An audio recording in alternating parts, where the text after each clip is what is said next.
کتونکو دې ټایم کې زه د باجوړ سپورټس کمپلیکس واس کرکټ ګراوند کې موجود یم چېرته چې یو خوندوره مقابله روان ده. بله دا چې اختر دی په باجوړ کې د خپل نویت په اول ځل باندې عید میله هغه شروع ده. د کرکټ نه علاوه رسیکشي والیبال هم وشو، د ضلع مومن سره مقابله وشوه.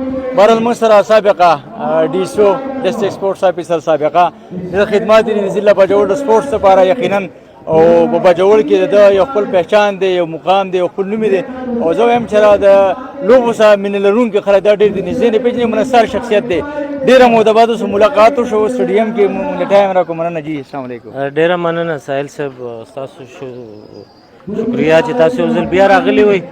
او ما خو به مخکې په کتابونو کې به مونږ اورېدل چې کلاړي مثال د مئی چې په ګراوند کې دننه وي نو ژوندی چې د ګراوند نه بهر شي نو بیا مړ وي.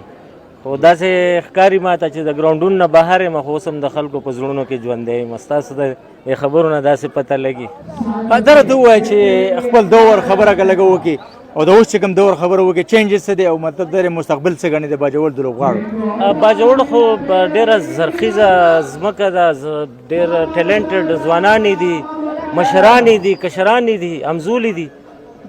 بس د مواقع ضرورت دی او ګورنمنټ دغه شان لګیا دی وخت په وخت باندې د داسې تفریحاتو یا د داسې ګیمز مواقع ورکوي. نن د اختر ورځ وه، زمونږ روایت دا چې دې ورځو کې مونږ چېرته چکر ته ځو، خو نن هغه ګراوند چې کومه دی هغه ځوانان دلته د خپل صلاحیتونو اظهار کوي.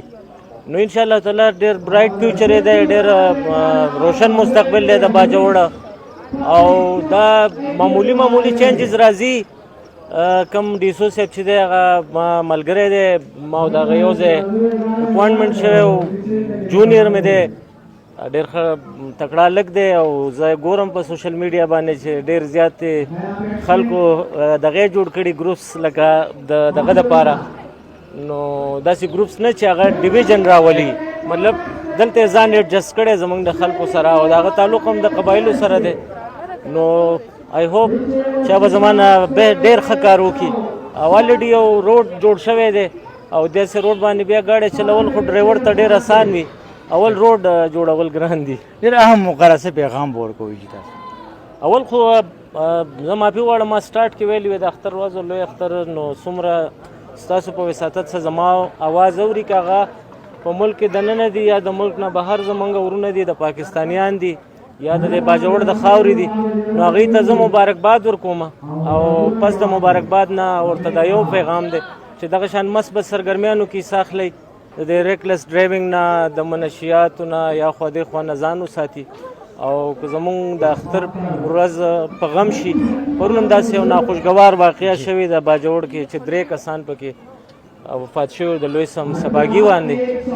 نو د داسې اکټیویټیز نه هغوی ډډه وکړي او په داسې مثبت سرګرمیانو کې حصه واخلي لکه نن چې دی دلته راجمع دي.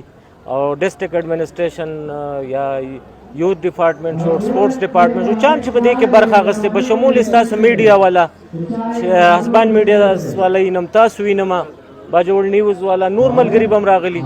نو هغوی له هم پکار دی چې دغه شان دا اکټیویټیز د هغې اشتهار ورته وایي که پروجیکشن ورته وایي چې دا ډېر کوي چې دا ځوانان کم از کم دا موټرسایکل خو زما والله دومره بدې شي چې د دې نه خو بچ شي که نه، که دا نور سره نه بچي چې ډېر د موټرسایکل د غلط استعمال نه بچ شي. نو هغه هم داسې اکټیویټیز دي چې نور په اخترو کې موږ هم داسې اکټیویټیز کوو، نو دوی به دغه طرف ته سوچ نه ځي او د خپل گیم طرف ته وي.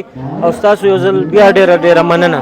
کتونکو دا سابقه سپورټس افیسر فضل اکبر خلجي صاحب او خپلې درنې خبرې ستاسو په وړاندې کړي. زه یقین لرم چې دغه خبرې به ستاسو خوښې شوي او ډېر ښکلی پیغام یې وړاندې کړي چې د اختر په دې موقعو باندې تاسو د ګاډو کم سے کم د سپیډ ډرایورانو ته موټرسایکل څوک چې چلوي هغو ته یو ډېر ښه پیغام ورکړو. زه یقین لرم په دغه پیغام باندې موږ تاسو ټول عمل کوو. د الله په امان.